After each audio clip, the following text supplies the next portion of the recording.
My dear students, welcome back to online English class organized by Cantonment Public School and College, Jahanabad, Khulna. I am, as usual, Sharmina Alam, your English ma'am. Today we will complete the text from Unit 1, Lesson 2, Nelson Mandela. Let us start reading the text. Nelson Mandela from apartheid fighter to president. আমরা কি পড়ছিলাম? Nelson ম্যান্ডেলার একজন স্বাধীনতা যোদ্ধা থেকে তার রাষ্ট্রপতি হওয়ার যে জার্নিটা সেটা সম্পর্কে, এবং আমরা জেনেছি যে সাউথ আফ্রিকায় এক সময় যে হোয়াইট মাইনরিটি রুলটা ছিল এবং হোয়াইট মাইনরিটি রুলের কারণে ব্ল্যাক পিপল যারা ছিলেন তারা যে একটা রিপ্রেশনের মধ্যে ছিল, এই অবস্থা থেকে উনি স্ট্রাগল করে সেই সাউথ আফ্রিকাতেই একটা বহুজাতিক গণতান্ত্রিক শাসন ব্যবস্থা চালু করতে পেরেছিলেন, এবং মোস্ট স্ট্রাইকিংলি এটা উনি করেছিলেন কোনো রকমের গৃহযুদ্ধ ছাড়াই, যেই জিনিসটা বেশ ইউনিক একটা ব্যাপার। আমরা আরও জেনেছি যে এই কাজের জন্য তিনি এবং তার সঙ্গী F.W. de Klerk, যিনি একজন হোয়াইট আফ্রিকান লিডার ছিলেন, তারা যৌথভাবে নোবেল পিস প্রাইজও পেয়েছেন। তো এরপরে কি হয় আমরা একটু দেখি। He is at the epicenter of our time, ours in South Africa and yours wherever you are.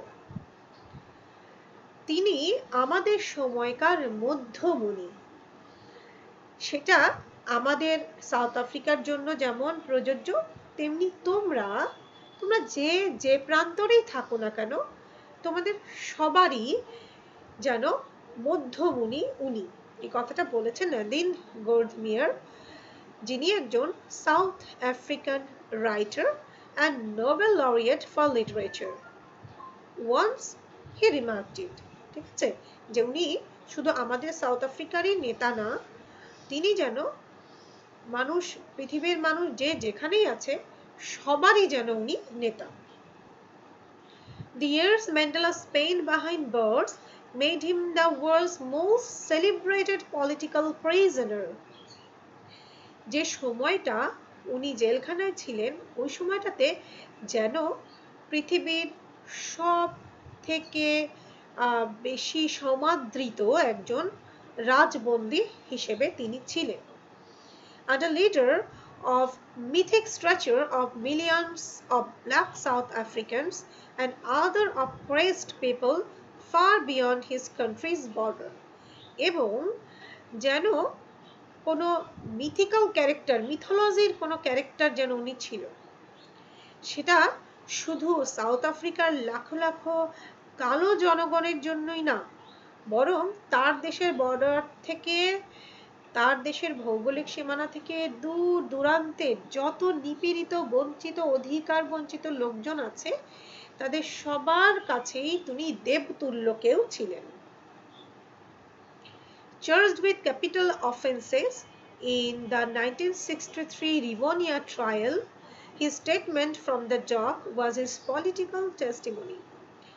তো ওনার বিরুদ্ধে ক্যাপিটাল অফেন্সের একটা অভিযোগ ছিল। ক্যাপিটাল মানে কি? বড়, অর্থাৎ বড় অভিযোগ, হ্যাঁ, যেগুলোতে ক্যাপিটাল পানিশমেন্ট হয়ে যায়। এই ট্রায়ালটা চলছিল 1963 সালে, রিভোনিয়া ট্রায়াল যেটার নাম ছিল। ওখানে তিনি যে জবানবন্দিটা দিয়েছেন, সেটাকেই বলা যেতে পারে তার রাজনৈতিক স্মারক, তার রাজনৈতিক বক্তব্য, তার আদর্শ। তো সেখান থেকে একটু করা হয়েছে এখানে। During my lifetime, I have dedicated myself to the struggle of the African people.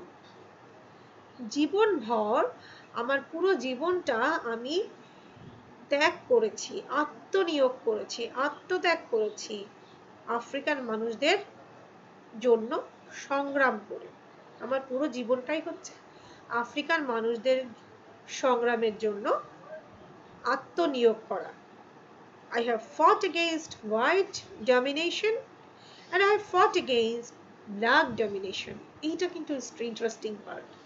উনি ব্ল্যাক বলে ব্ল্যাকদের পক্ষ নিয়ে হোয়াইটদের বিরুদ্ধাচরণ করেছে, বিষয়টা কিন্তু তা না।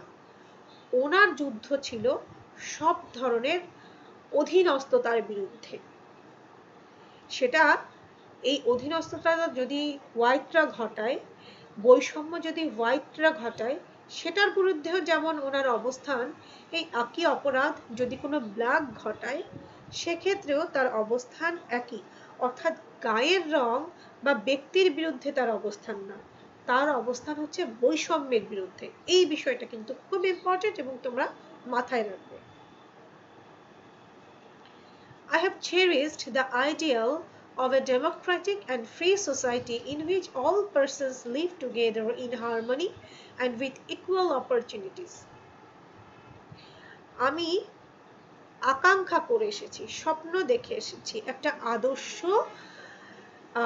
গণতান্ত্রিক এবং মুক্ত সমাজের, যেখানে সব ব্যক্তি একত্রে থাকবে সুশৃঙ্খলভাবে এবং সমান সুযোগ সুবিধা নিয়ে।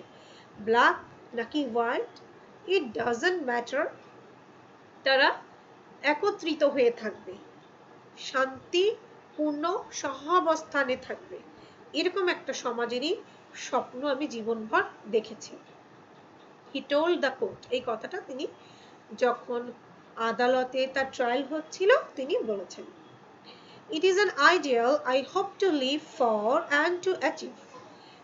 এই আদর্শের জন্যই আমি বেঁচে থাকার আশা করি এবং অর্জন করার আশা করি।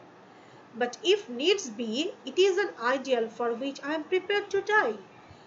কিন্তু প্রয়োজন পড়লে এই একই আদর্শের জন্য আমি মরতেও প্রস্তুত। অর্থাৎ এই আইডিয়াল প্রতিষ্ঠা করার জন্য তিনি জীবনভর স্ট্রাগল তো করবেনই, যদি প্রয়োজন হয় তাহলে তিনি মৃত্যু বরণ করে নিতেও প্রস্তুত, তবু এই আইডিয়াল তিনি প্রতিষ্ঠা করেই ছাড়বেন। Friends adored Mandela and fondly called him Madiba. তার আপনজনেরা, বন্ধু বান্ধবেরা তারা ম্যান্ডেলাকে ভালোবেসে তাকে ডাকতো ম্যাডিবা বলে। The clan name by which he was known, এবং এটা তার গোত্রীয় নাম। আমাদের বোধহয় অনেকেরই এরকম আছে যে পরিবারে একটা নাম থাকে যে নামটা পারিবারিকভাবে যে নামটায় ডাকা হয়, তো ম্যাডিবা ছিল ওনার সেই ধরনের নাম এবং তাকে সেই নামেই ডাকা হতো। People lauded his humanity, kindness and dignity. তার যে মানবতা বোধ, তার যে দয়ার একটা মন, দয়ালু সুলভ যে মন, এবং তার যে মর্যাদা বোধ, এই সবগুলোকেই মানুষ কি করতো? প্রশংসা করত। কারণ এরকম একজন নেতাকে তো প্রশংসা না করে পারা যায় না। দলমত নির্বিশেষে, মানে কোনো এগেইনস্টে যাওয়ার মতো তো ওনার মধ্যে কিছু নাই। এবং ওনার বিরুদ্ধে যে রিভোনিয়া ট্রায়ালটা মানে হয়েছে, এটাও কোয়াইট ইললজিক্যাল। তিনি কোনো ভাঙনের কথা বলেনি, তিনি কোনো সন্ত্রাসের কথা বলেনি।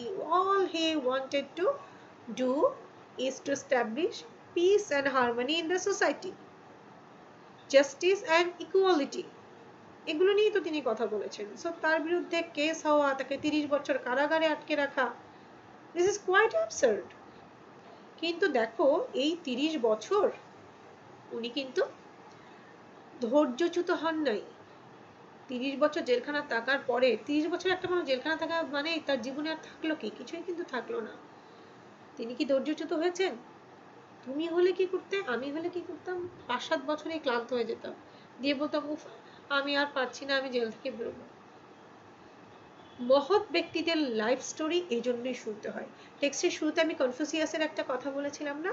আমি কিন্তু মোরাল কোডগুলো যখন দেই টেক্সটের সাথে একটু সামঞ্জস্য রেখেই দেওয়ার চেষ্টা করি। ওখানে কি ছিল কথাটা? যে তোমার অগ্রগতি যত ধীরেই হোক, অগ্রগতি যদি হয় এটাই জরুরি। তাহলে 30 বছর ধরে উনি জেলখানার পেছনে থেকে, এবং তার আগে পরেও তো উনি ওই স্ট্রাগলের সাথে ছিল, তাই না? তাহলে এত দীর্ঘ সময় লেগেছে তার দেশে গণতন্ত্র প্রতিষ্ঠা করতে। দীর্ঘ more than 30 years. Can you believe যে তার অগ্রগতিটা, তার হেডওয়েটা কত স্লো ছিল? তাতে কি কিছু হয়েছে? শেষ পর্যন্ত উনি সফল হয়নি। তাহলে তুমি আমি কেন পারবো না? তাকে তো স্রষ্টা অন্যভাবে গড়েননি। তাহলে তার মতো 30 বছরের ধৈর্য আমরা না ধরতে পারি, আমরা 4-5 বছরের ধৈর্যও ধরতে পারবো না? 4-5 বছর একটু কষ্ট করে পড়াশোনা করতে পারবো না? পড়াশোনা ভালো করে করলে কি হবে?